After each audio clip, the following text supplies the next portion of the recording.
Amen. Zamba Zokumu, tout le monde a dit sous l'élo. Ngai personnellement, dans un essengo. Et ça dit, je crois, dès dimanche, dans un qui essengo ya koya, n'a pas zaki que na omo na babé disait awa. Mais l'élo surprise, pour tout cela qui n'aime senga koya, na c'est petit comme on a. Et si tu as la première lecture na biso, pour tout vanda, ils ont la Matthieu. Le Fungoli Mukanda ya Matthieu. Matthieu 16.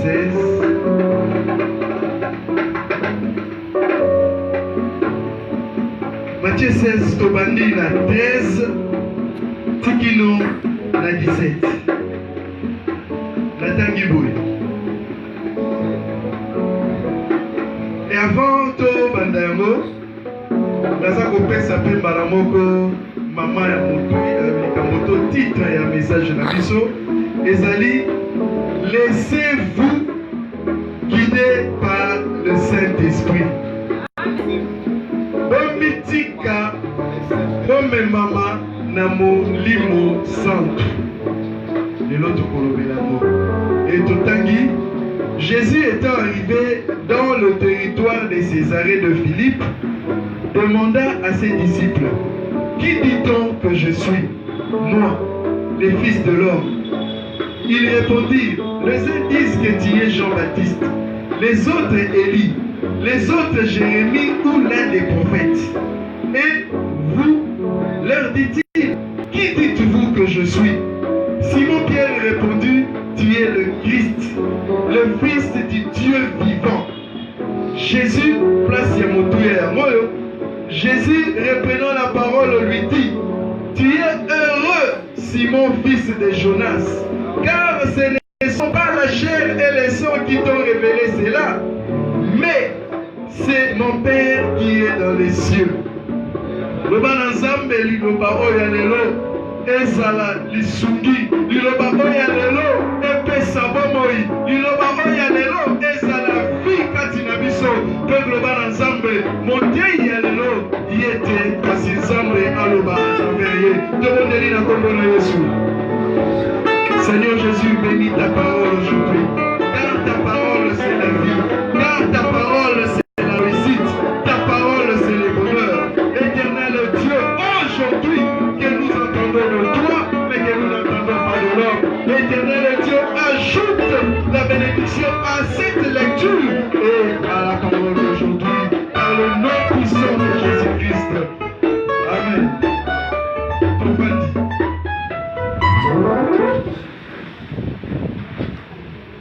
lokola na momesano mingi ezalaka soki nangi na banda message nalingaka kopesa bato mwa exemple oyo ekofere ke evandisa liteya.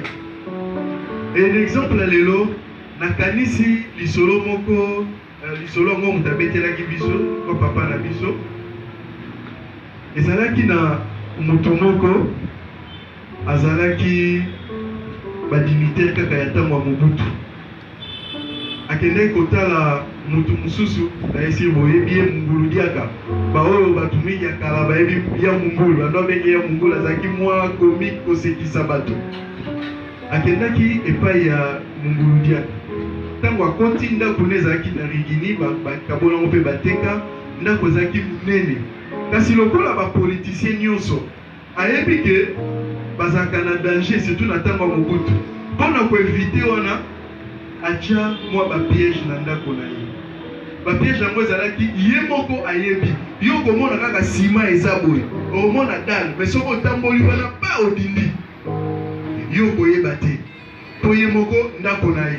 Kasi mutu moko mpe ayaki wana ayaki kotala ye olie azela bamema ye to batambusa ye ye alobi ngai naza kokota na ndako akota na kati ya ndako atamboli nzoka nda yebaki te sika wana ezalaki na piège akwei adidi lokola distance yango ezalaki mosika makolo ebukani bameki kosoigne ye na nsima mikolo me abikaki te akufaki mpo ayebaki ndako te. esengelaki azela bayebisa ye esika oyo bakendaka esika oyo bakendaka te. Pasteur nayebi te namoni neti aopesa message mama Elize nayebi te ike soki azosambela to eza message nayebi te po mekana kolanda ata mosusu nzambe azolobela biso nga naza mosika nazoloka te.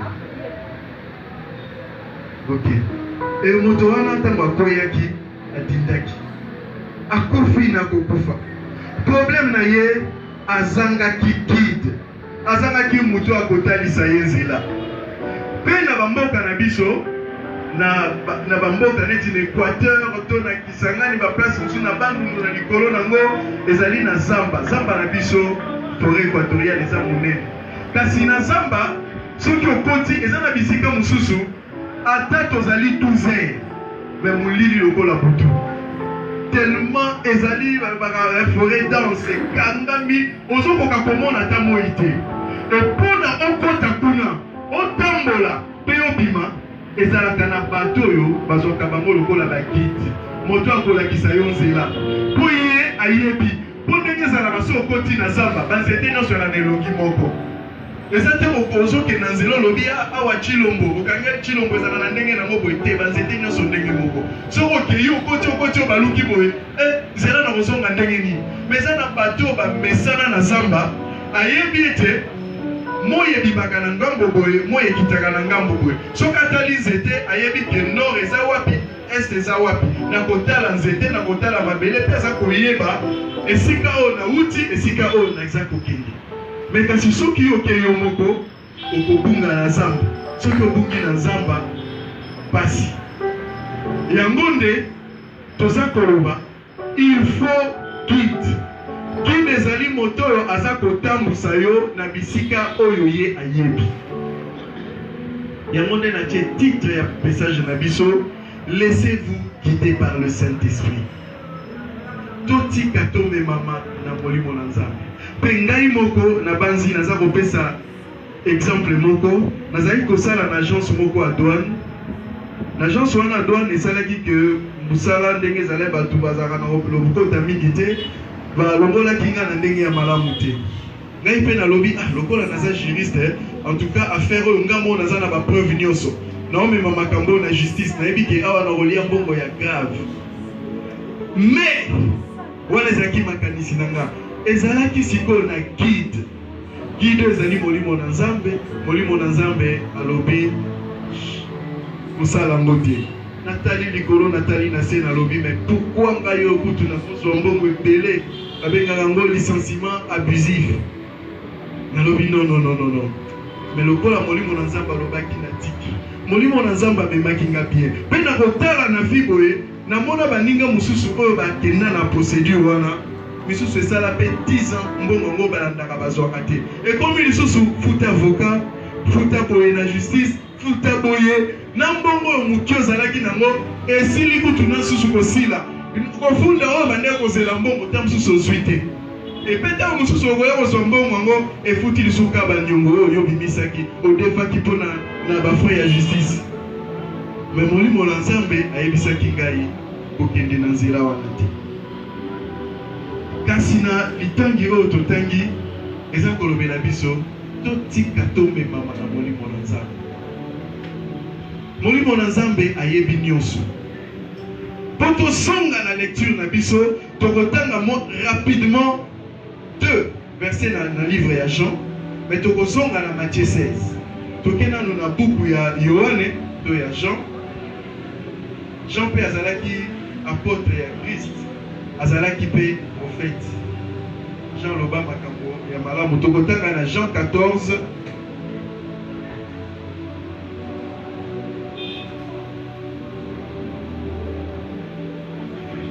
Jean 14 26. Mais le consolateur, l'Esprit Saint, que le Père enverra en mon nom, vous enseignera toutes choses et vous rappellera tout ce que je vous ai dit. Azongisi biso, to Christ azongisi bato, kaka na molimo na Nzambe. Alobi le Saint-Esprit que le Père enverra vous enseignera. Akotangisa nyonso. Qui enseignera? Nani akotangisa? C'est le Saint-Esprit. Ezanga motote, eza maele na zone na classe te, eza maele ya droite, ya philosophie te to anini. Balobi na awa, c'est l'enseignant, c'est le Saint-Esprit. Moto aza kotangisa ezali molimo na Nzambe. Oyo aza kotangisa eza bwanya ya batote. Et puis soki totali bien na Bible na Proverbe 3, alobeli maele ya moto ezelo côté. Maele ezali nde maele ya Nzambe. Maele ya Nzambe epesameli biso bato ezela na molimo. Soki ni malem malem. To sauter lisusu na Jean 15 26.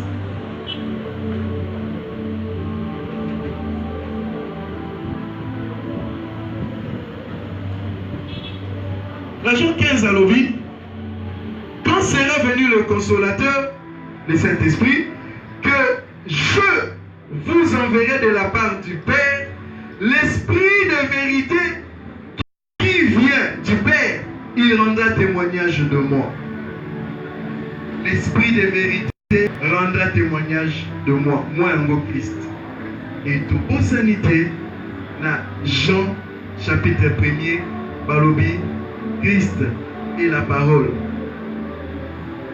À rendre témoignage, il y a du loba. Toujours, à son qui s'abisso, na liloba. Toujours. Et donc, il y a Matthieu 23.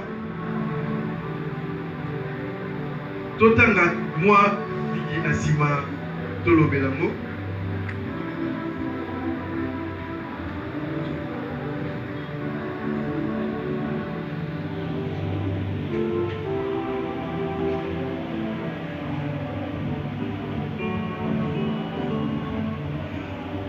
Matthieu 23, 10. Bible lobby, ne vous faites pas appeler directeur, car un seul est votre directeur, le Christ. Un seul. Directeur, ezali celui qui dirige, ou celui qui conduit.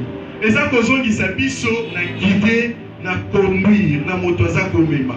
Alors, awa, Tomi Benga, ba memite, moto passe à la momemité, kasi moko aza momemito conducteur, c'est le Saint-Esprit.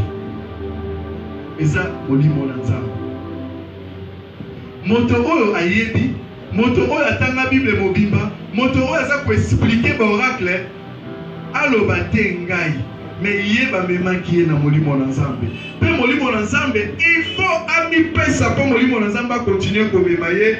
Pour akoka kozala moto oyo lokola bagide ye paza kolakisa nzela malamu. Eza moto te le ya gidaka. Parce que la parole de Dieu, il faut ezala révélée. Si quand on dit dans Matthieu 16, ototangaki ya liboso lecture na biso monene. Et dans Matthieu 16 balobi atuni bango pona bino nga nazanani. Ye azanani balobi prophète ozaboyi Pierre alobi tu es le Christ.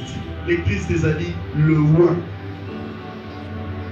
Et ceux qui t'obéissent, la Bible, au comment le roi, c'est lui-même le Père.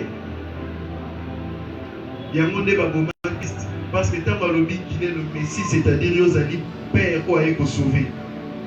Michée 4, 5. Alors bas, le Père lui-même viendra sauver.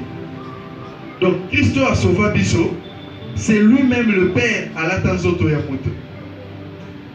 Et dans Jean 1, au commencement était la parole était Dieu. Et la parole s'est faite chair. Cette même parole qui est Dieu à l'attaquinzoto. Tout le monde qui le lobango à l'attaquinzoto wapi na Christ. Mais les lots, tout ça qu'on parlait sur la divinité, tout ça qu'on la divinité, pour divinité zakamwa bakabwese gato solo lango pour tous se mettre d'accord avant tout te yango. Mais la divinité est la meilleure des choses. Et Christ a ça pour le bas. Le consolateur vous enseignera toutes choses. Mais Christ, dans mon total lié, oh zakamalam na Jean 14 total nango.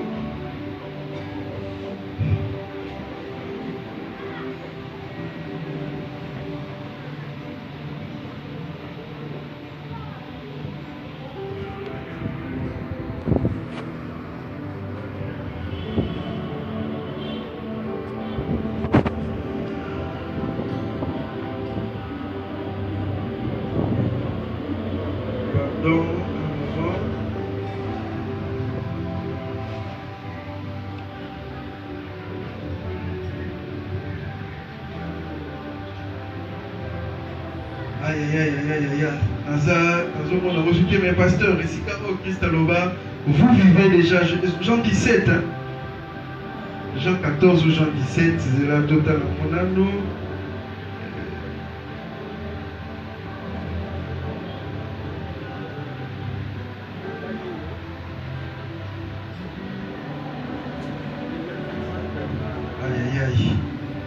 Christ aloba, en tout cas, na bon yangote, na préparé yango pété. Christ aloba là qui bango, le Saint-Esprit vous vivaka déjà naïe. Le monde ne le connaît pas, mais vous le connaissez parce que vous vivez avec lui. Mais maintenant, il habitera dans vos cœurs. Invitez ceux qui te veulent colocar. Moi, je crois Jean 14 ou Jean 17. Il faut que tu aies la voix là. Il y a qu'à colobaque.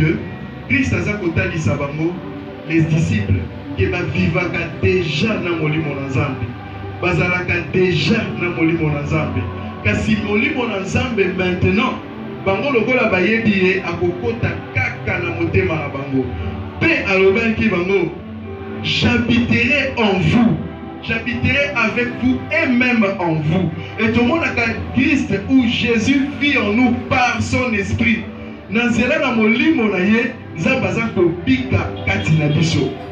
Et Christ tout molimo na nzambe le roi azako mema biso toujours dans cette même parole. Azako la kisabiso comment kotambola na liloba. Pe awa na Matthieu 16.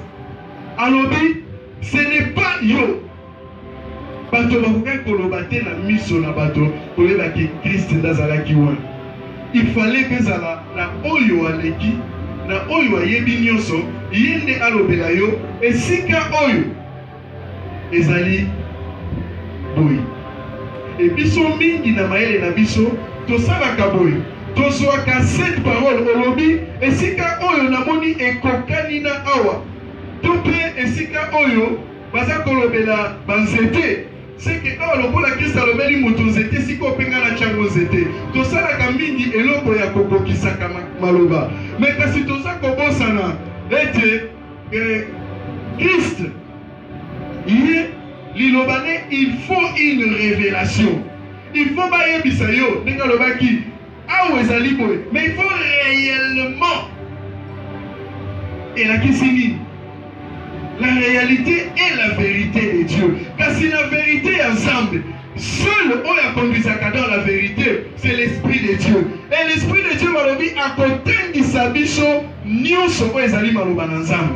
Et pour nous vivre ensemble, pour nous vivre dans la parole de Dieu, pour nous vivre même dans la Katina Mokilio, et c'est que sous la direction du Saint-Esprit. Comme maman a essayé à Kokamba Manamolimo, pour être yé à Monaka. Ye ayokaka ye ayebi nyonso ayebi na oyo ekokoma na 100 ans tope na mikolo eza koya kasi soki biso tomemami na makasi na biso soki biso totamboli na mayele na biso to ndenge papa te alobaka na zebi na biso wana esika tozali bato ya kokufa esengeli tolobela bato kasi kolobela bato ebongi na yo moko omibwaka na se na makolo na nzambe mpona kokoma na niveau wana lokola Paul aza koloba kino eza lisusu nga te naza kovivre mais c'est Christ qui vit en moi parce que ye azwi oyo ayebo moto abwaki na se na makolo na Christ kasi amemami lokola papa wana akendaki na ndako ya mongululiaka ye aza kotambola ayebi kaka moni oyo eza kaka nsima tie likolo ya dindi e kasi biso mpe na miso na biso oyo toza komona oyo toza koloba ezali yango te esengeli na biso tomibwaka na kati na molimo lokola un jour nayebi ya pasteur alobaki apreparaki message ntango akomi nzambe na molimo ayebisi ye oyo te te ya oyo nzambe nde ayebi pourquoi alongoli message oyo apesi oyo.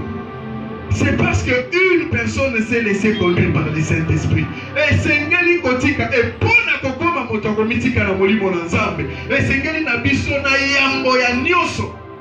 Motema pesa me pas Nzambe. Et Sengeli motema ezalate et puis avant la kachala biso tozalaka mingi n'erreur wana.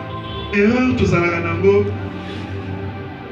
ezali tomonaka nzambe azosalela ngai naza kopesa prophétie naza koteya naza koloba naza kosala boye yo moko na bomoto na yo mindimisi olobi ke ngai esi nakoma mwana na nzambe bakomaka mwana na nzambe par habitude te ya koyaka église pour être un enfant de Dieu esengeli na yo motema esopa na liboso na nzambe naissance nyonso ata epa banyama to epa bato ezalaka na douleur ezalaka na somo naissance en Christ elekaka na molimo oyo eza kolongo ya libanga ezokoma na mosuni lokola Jérémie aprophétisaki c'est ce que wana il faut eningisama eyokama bamingi lokola bana nga nalobaka ezalaka na danger mingi na bana oyo bakolaka na église bana oyo bakolaka na église bazalaka na sérieux danger bakomaka na habitude esi na yoka esi na viva ye aza komona neti esi akomi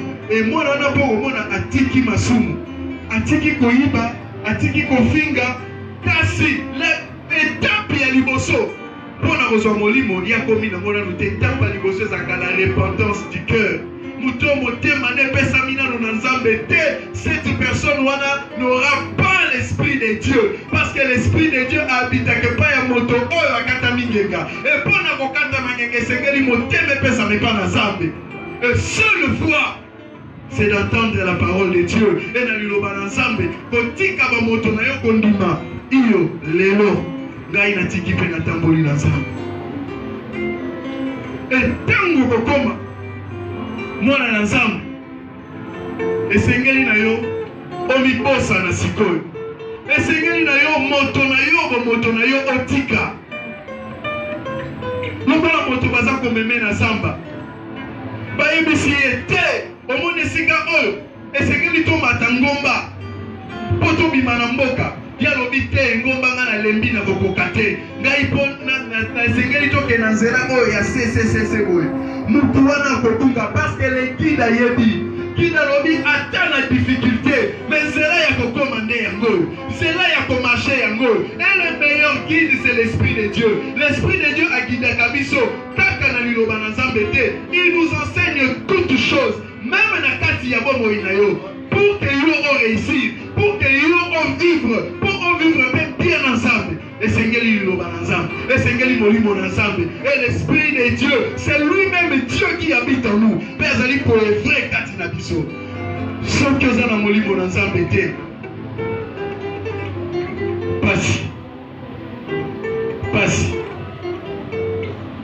pasi navandaki na moto moko na kotanga kombone te papa wana tozali kosolola na ye azalaki parmi bato oyo ezalaki bane 97-98 abandaki toande kotanga ne bible aza mpe l'église moko lelo e papa wana azalaki soki afungoli bible makambo aza kolobela ngai nazokamwa eske oyo ezalaka kaka na bible me ntango bokotanga omoni yango aza koexplike nga babiloko oyo ezalaki grave grand eza parmi bato oyo nalobaka mema ngai vraiment na compréhension ya bible mais kasi ezalaki na eloko moko na bandaki komona epa na ye ebandaki kotyanga sikoyo na tuti nazoloba moto oyo aza kotanga bible boye aza vraiment makasi mais problème eza nini awa makambo mosuki bolongo makambo ya bible epi na ye mpe tondeka ndo oyekola guitare na temps wana ondo beta ta mosu guitare bozosolola nozo comprendre to lobi vie ya motu ekozala boye ndenge nini na makambo azoloba et un jour navanda nazonga na ndako nakoyi na mabele na bandole nasi Seigneur montre-moi cet homme na ye mpe ndenge tozalaki epa na bango epa na ye tovandi tozosolola nga aopesanga mwa partition moko ya guitare nazobeta moke e natomboli misu na ngai namoni kaka moto azalaki wana me ye atelemi kasi bomoto na ye oyo ya solo aza ya kobatama aza moto ya molili abatami po aza kobimisa liboso eza moto ya malamu me kasi oyo ye azali réellement na kati na ye aza moto ya mabe e natali C'est là, pour nous comprendre. Ce n'était que par le Saint-Esprit. Pour nous, on a demandé comment on a mis sous. Et c'est qui compte l'Isangaï, enseignant la Bible. Mon toit, ça pour enseigner la Bible. Et puis, ma cabane Koloba. Et ça là qui m'a camoya bien. Asa kokangisa. Ancien Testament, le Nouveau Testament. Mais là, n'accueilli au-delà nayemutu, n'a l'outil le vrai guide. Le vrai guide qui est l'Esprit de Dieu. L'Esprit de Dieu est bisingaï. Tala motomo ningasani. Et tant on a bandé pour mettre la guitare, il y a quoi la guitare? Parce que vision là, et comme ça qui gagne ça qui mise au fond. Dans le Zambi, qu'est-ce qui se passe? Les Zambatali c'est qui gagne oh yazali parce que na luka qui est guide à l'obélakai. Et pendant mon koloana, na bandi siko pe ko examiner makambo l'obélakangai. Na moni que abanda ki koloba makambo malamu. Mais na makambo malamu akochambwelo kwa muki oyo comprendre te ya mabe. Et or, l'Apocalypse 22, 18, 19, et ici, biso, ceux qui ont le mot yota, tout pour bakisi yota, et ça les souillent ensemble. Et Nathalie, la lobby, oh mon Dieu, paysan n'a papa moussous. Chaque jour, à part jeudi, le dimanche, tous les gens qui ont ça, ils partagent ma lobananzambe, pas tout bakuta na yabalolenge nyoso. Et papa wana, begake d'autres. Et Yesu qui a bandi koloba, ceux qui a bandi batangi munoko. Mais un jour tu vandi, tu as koloba molimo l'ensemble singal. Malgré tout ce que tu dis, il te faut le baptême du Saint-Esprit. Et wanande la koma qui ne sika oya yebite. Alors belingai baptême molimo ezali. Nebisi yoza docteur. Luka baptême molimo na Bible. Alors ote na bandi ko expliquer. Nabisi alobi mo pombo eba mutoza na batema molimo to mota tondisa mwana molimo ezani ya alobi ba misusu balobi muto na ifalo balam ba misusu balobi boye natali na lobi ça maintenant est comme œuvre ya molimo muto atondisa mwana molimo c'est une personne qui manifeste l'amour oyo seule chose le diable ne kasala raté donc le diable ne peut pas aimer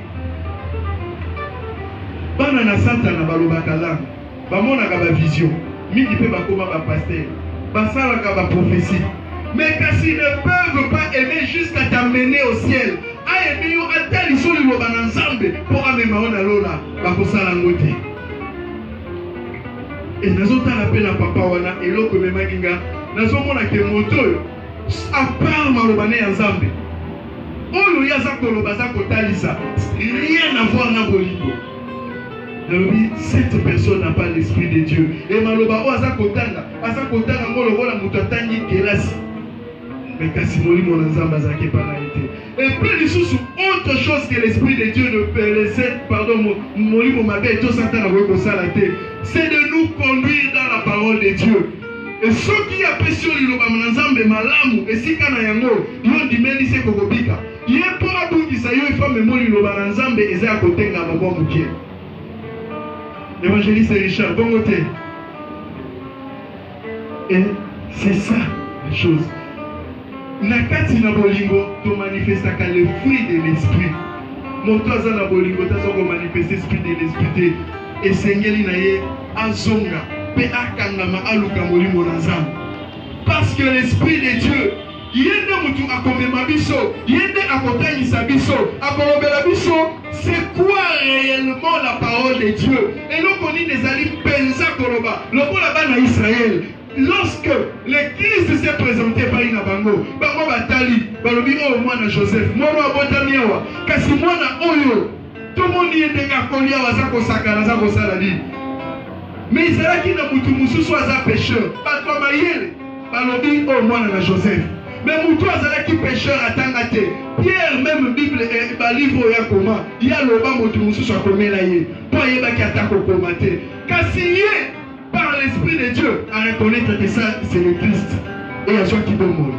Et dans l'Esprit de Dieu, nous reconnaîtrons la parole de Dieu. Quand tu n'as moli mon ensemble, tu peux reconnaître le vrai. Quand tu n'as moli mon ensemble, nous serons dans le vrai qui est Christ.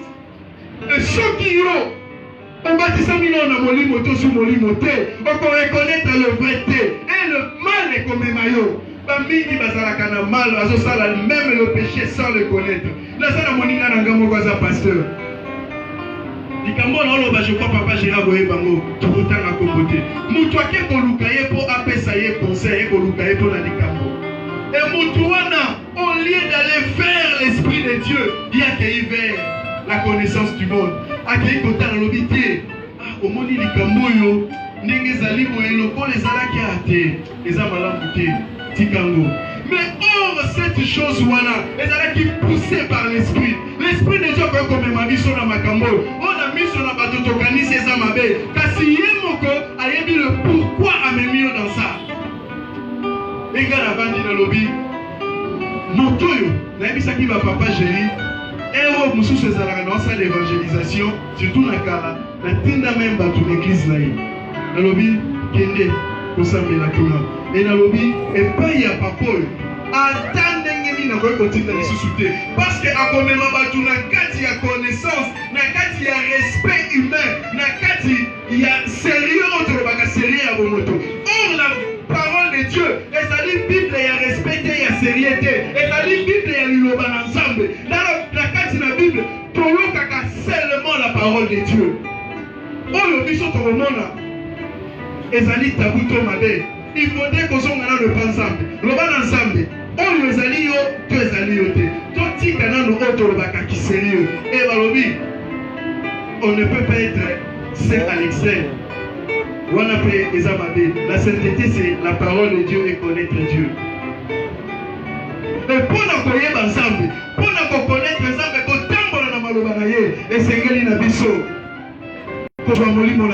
et être baptisé par l'Esprit de Dieu et être baptisé ezali te kokoma pasteur ezali te kokoma évangéliste mais ezali d'abord kozonga epa na nzambe nzambe oyo apesaka molimo aloba epuis parole wana totanga yango mingi tosukisaka ngo na nzela alobi bapapa na biso mokili soki tosengi lipa kopesa libanga te soki tosengi mbisi ya kopesa nyoka te etoyebi suka nango ezalaka nini boni soki bosengi papa na bino likolo molimo kozanga kopesa bino liloba wana ezalaka nanu te mpona kosenga biloko ya mokili aloba yango pour kamema biso tosenga molimo na nzambe e Kriste na liloba na ye abeta sete na esprit na nzambe lelo nasepeli ntango nayoki awa banzembo mingi yembami ememi bato na nzela molimo nalobi oyo eza œuvre ya nzambe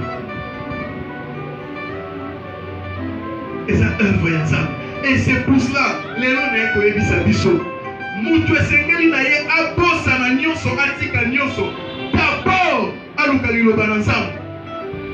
Frère les sœurs, bon côté.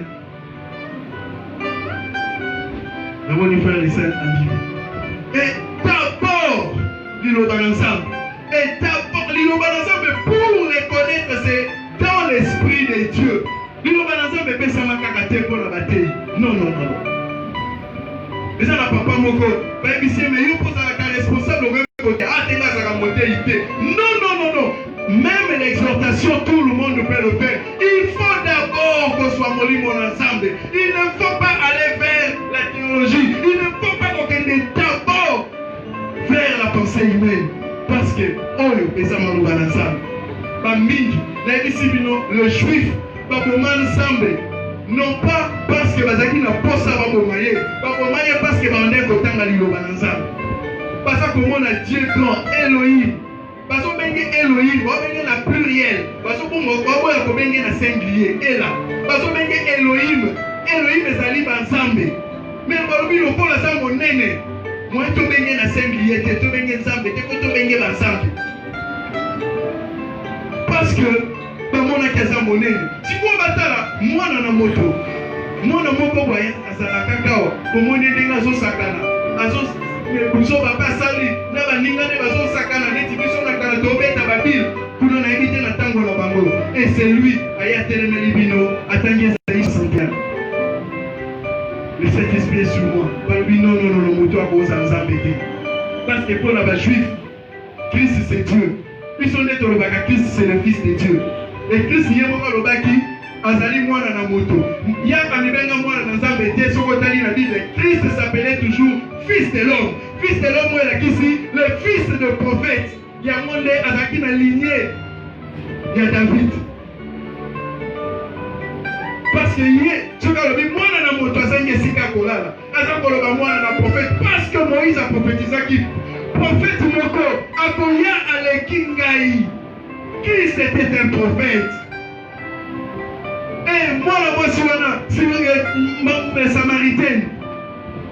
Luc 4 Jean 4.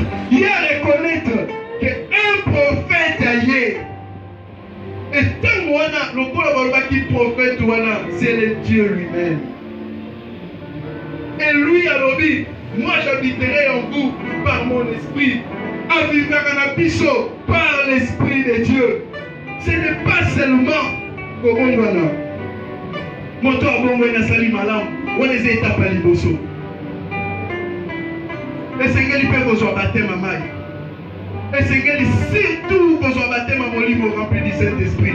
Pas ton midi basa la guerre. Qu'est-ce qu'il y a une bongwana qui. Et même les églises ne nous amènent pas à qu'on soit baptême à mon livre. Et c'est qu'il a monté soit baptême à mon livre. Frère les Saint-Éléments. Et c'est qu'il a bateau. Pas son baptême à Molimo. Et ceux qui m'ont reçu baptême à Molimo. Et Nessiko a commis mon tour. Et Paul a nommé l'Ibiso. C'est par un même esprit que nous entrons au Père. Nous sommes baptême à Molimo. Nous sommes au côté de la Père. Tu peux côté la classe. Tu peux côté la Père dans Maloba. Tu peux côté la Père. Tu peux côté la Père par l'Esprit de Dieu. Par l'Esprit qui nous a donné. Par l'Esprit il y a Sopaki. Andimaki a Koufa pour que il y a que Nabi, il est avantageux que je m'en aille afin que vous soyez mon ensemble. Et vous soyez mon ensemble, il y a le avantage qui a kende. Kasio, Omonyango Pamba, Olobite, Ngesina Bongwana. Il faut arriver à l'Esprit de Dieu. Pierre, la première prédication, il faut être rempli par l'Esprit. Et total, il y a un acte 9. Pierre a sauté à Nicodème te connaît.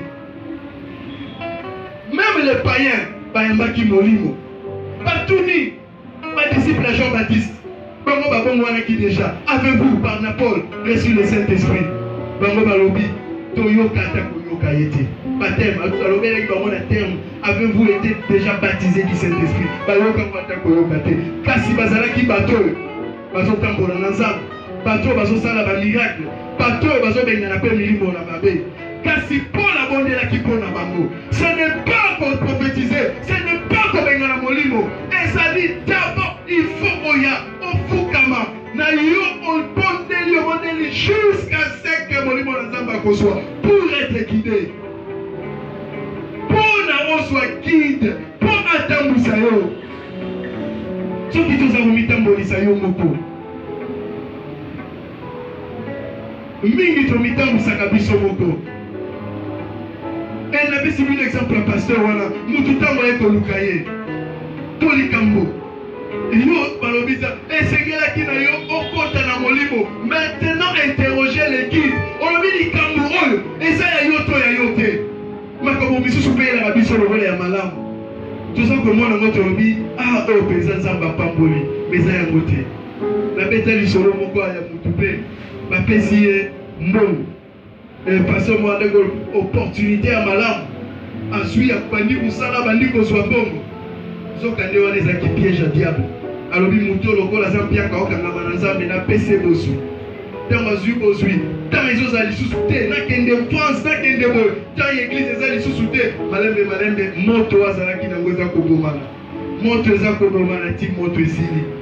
Et tant moto esili diable ne si quoi zui. Posa les sous nanda kwa nzambe te.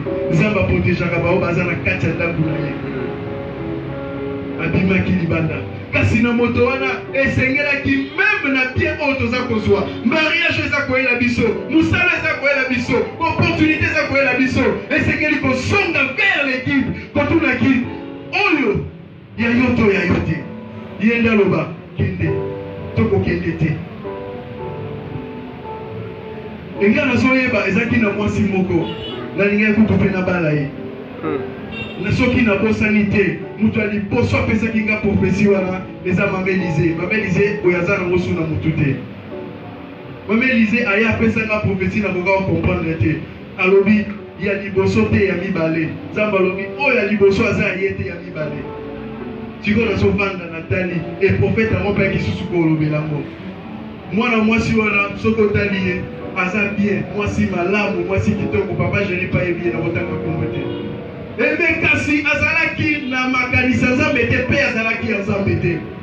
Mais c'est là l'équipe dans le baki. Et puis, moi, moi, si on a travaillé, même dans la église, na kutana na qui apôtre na bango. Tu kutani na yeto solo là. C'est Azalaka bien, même apôtre, ils ont respecté ça bien. Mais seulement les guides Oyayebi qui sont de le cœur et les reins. Alors, Oyo Yangate, Oyo Tika. Et le coup l'appelle Molimo Nazamba Lobaki. Nalobi, Bambo Nangama Be, Toba Sekaba Chola, la Tiki. La Tika ye, Batubaya Kolobelaka. Philippe, finalement, yo boye, pasteur Nabaye, pasteur Ebaki, yo boye, yo Philippe. Bamona Nabaloba Makambo Ebele. Si et pas grande sœur, Nabiso pour Badan sur la grande sœur, Balobi Makambo, Nana Lobi, je suis la voix du guide. Grande sœur Alobi, Nabo Solisa, yo Peli Sousouté, yo finalement boye, Nalobi Nga, Narola Nabongo Boya Kit. Batu Basota Lobamona Libanda, Fiamwa Zaki Métis. Batu balobi babono balibanda ngalobi na oyazali ngai na kolandango te. Tout le monde voit l'extérieur. Il y a un monde dans sa koloba. Il faut koya, il faut kosonga et koluka l'esprit de Dieu. Koluka moli monazambe. Tu n'as nous nyoso kanilo pour la apôtre.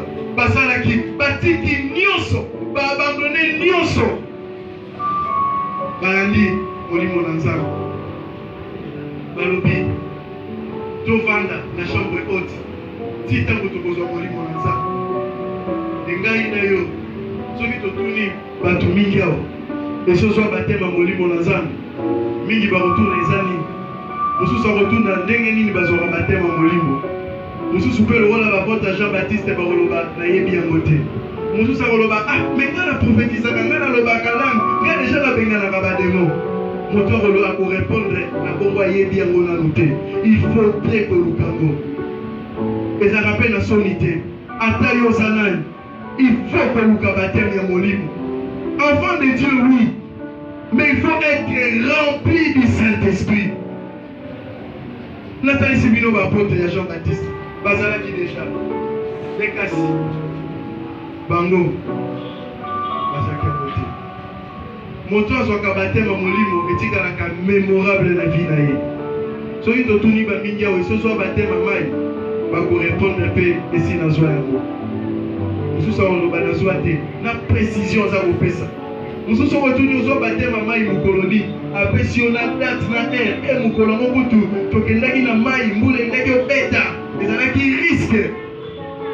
Apesi na précision otuni esi ozo batema molimo. Ako Gana comment déjà pasteur, on le pasteur JVT, Gana comment déjà pasteur, Gana comment boy. Et est-ce que en toi, le baptême du Saint-Esprit vit? Nous avons un baptême à Molimo, Apola Kama il a 4 ans.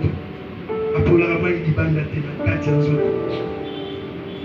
L'esprit des feux. Gaïna Epsa Kabino, nous avons un baptême à Molimo, le 25 décembre 1997. Nous avons un beau salon. Parce que ça n'a pas mémorable. Dans le moment où on a déjà moi, j'ai marché avec Christ. Et dans 2000, nous avons un pourconneur. Nous avons un prédicateur. Dans 2000, mois de mai, dans 2000, pour nous avons un salon. Parce qu'à mon avis, la pessi monté mes banaye et il a baptisé dans Molimo. Moteur soit baptême à Molimo. Na bon mama qui déjà date que tu na bon mama qui na yebili susute na banda qui déjà kotambola kosala musala na pierre vivante toujours pende nazo sambela pona batu mais jusqu'à là nazo ki batema molimo te mais un jour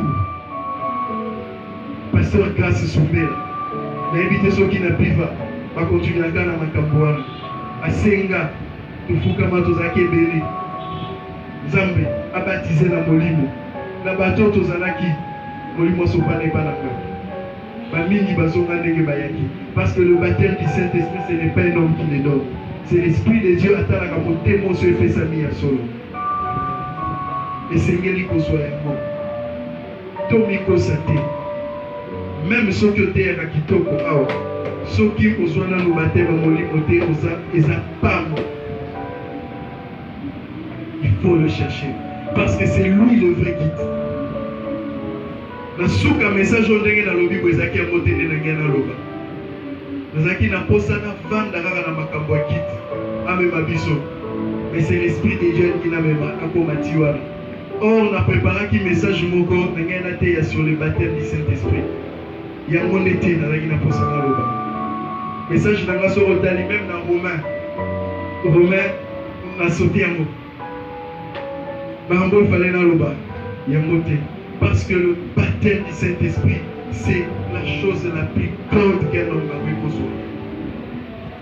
Ce n'est pas qu'on va dans le molimo. Qu'on va dans le molimo, on va porter, on va dans le molimo. Mais un jour, besoin qui baptême en molimo. Un jour, besoin qui baptême. Mais de retour à quand même Romains 8, à partir de 14, pour aussi ça, dans mon niveau, évangéliste Richard a pensé qu'il est ici. Mais message à vous, et c'est Pélissinga, là qui doit continuer. Car tous ceux qui sont conduits par l'Esprit de Dieu sont fils de Dieu.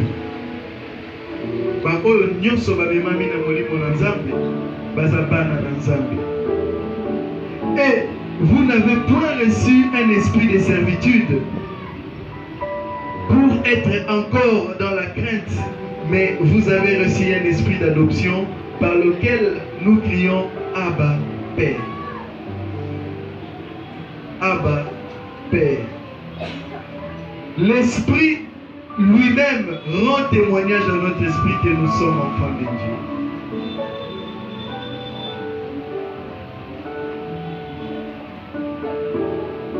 Très édifiant. Romains 8, 14 à 16. Namosenga na biso, même na bandaku. Romains 8 ototanga. Tosenga nzambe alobela biso na.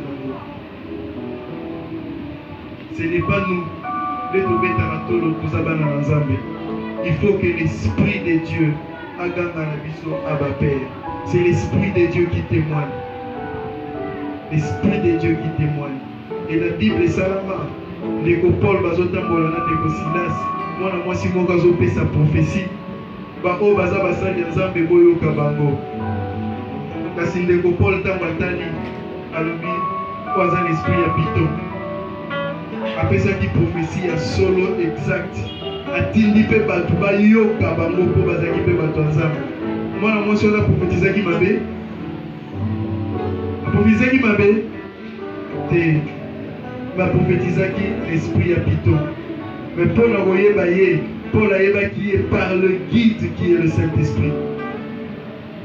Esprit là qui moli mon nzambe akanga na kati ya mwana mwasi wana aba père. Aganga ke waza mwana nzambe, mais c'était l'esprit à Python. Et na yango, esengeli kozwa guide. Beaucoup bakenda kazalaka séduit même par les prophètes. Un prophète ayatali yo apesi yo na âge na yo lobi nyonso. Balobeli yango par l'esprit à Python. Il faudrait que yo ozala na molimo na nzambe. Pour molimo na nzambe arata témoignage soki owana azakoloba poussé par le Saint-Esprit. Il faudrait chaque jour, chaque minute de notre vie, toluka le guide qui est le Saint-Esprit. Ozana guide pamba, pamba. Koyomba Yesu, batema mai, batema molimo. Croire en Christ, baptême d'eau, baptême du Saint-Esprit, tout être rempli par le Saint-Esprit. Il faut laisser que molimo nazamba ganga ba père. Et même mateya mususu tote yaka, okomona yo moko mateya comment changer. L'Esprit de Dieu te dit non pas ça. Il fait la même chose. Dans une erreur, mais l'Esprit de Dieu a l'obéi. Qui t'a dit que ça va? Parce qu'à mon ina zamwana lelo toza kosenga biso nyonso na musique ezokatana. Toza kosenga biso nyonso l'Esprit de Dieu en nous. Nous avons cette promesse en nous. Promesse ya molimo na nzambe. Toloba na nzambe lelo na lingi lisusu nga na mitambusa te. Mais yonde ozala le guide de ma vie. Na sopi bomoi na nga liboso na yo ozala guide. Na lobi na musique ezokatana na musique biso tozobonde. Tokangi miso na biso tobumbi mitu. Toza kosenga que les guides nous conduisent. Lobi na sopi motema na ngai pa na yo molimo na nzambe mema ngai. Tobondeli na kombo na Yesu. Éternel Dieu, Yahweh natambusaki bomoi na ngai ngamoko. Kasi nzambe na reconnaître que yondo zali les guides. Yondo zali oyo amemaka. Seigneur, lelo na mitike pai na yo. Lelo na mikabi pai na yo. Yonde o guide ngai. Yonde o mema ngai. Yonde o tambusa ngai. Yonde o zala oya ngai. Yolobe na ngai. Éternel Dieu, natambusa bomoi na ngai ngamoko. Maintenant Seigneur Jésus, na lobi yonde o mema ngai. Pe oyo ngai na nyokola yo na yo kisa yo pasi. Parce que na boya di direction na yo. Seigneur aujourd'hui, na sengi olimbisa ngai. Lelo na sengi olimbisa ngai pe o guide ngai. Tokobonde na nzambe, loba na nzambe, atondisa yo na molimo na ye. Nzambe abatize yo na molimo na ye. Nzambe atondisa yo na molimo na ye. Lokola salaki na bapotre, lokola atondisaki atondisaki bapotre, atondisaki Paul, atondisaki basusu na Bible. Tobondeli na kombo na Yesu. Éternel Dieu, remplis-moi de ton esprit. Seigneur, ton esprit, l'esprit de Dieu qui est toi-même. Remplis-moi de ton esprit. Remplis-moi de ton esprit. Afin que je fasse ton œuvre selon toi et selon moi. Afin que je vive selon toi et non selon moi. Seigneur, pour que je sois un enfant de Dieu. Pour que tu cries en moi à ma Père. Remplis-moi de ton esprit. Afin que je vainque le péché.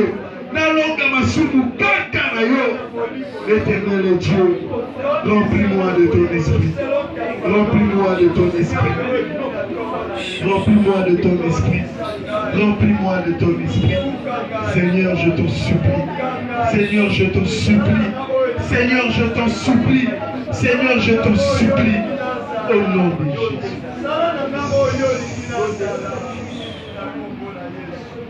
Père éternel, Yasolo Lobaki, soki tosengi lipa, papa na biso mokili bakopesa libanga te. Soki tosengi mbisi bakopesa nionga te. Boni soki tosengi molimo, papa na biso likolo biso mingi akopesa biso molimo. Seigneur, donne-nous de ton esprit. Donne-nous de ton esprit. Pesa biso molimo na yo. Sopra ton esprit en nous. Que nous soyons brûlés de l'intérieur, afin que nous soyons baptisés par toi, Père éternel. Yahweh, sans toi, nous ne saurons nous guider. Sans toi, nous ne sommes la terre. Ton Seigneur, nous sommes biso. Ton Seigneur, nous biso. Nazela ya molimo na yo. Éternel Dieu, mema biso nazela ya molimo na yo. Mema biso, Seigneur Jésus. Mema biso nazela ya molimo na yo.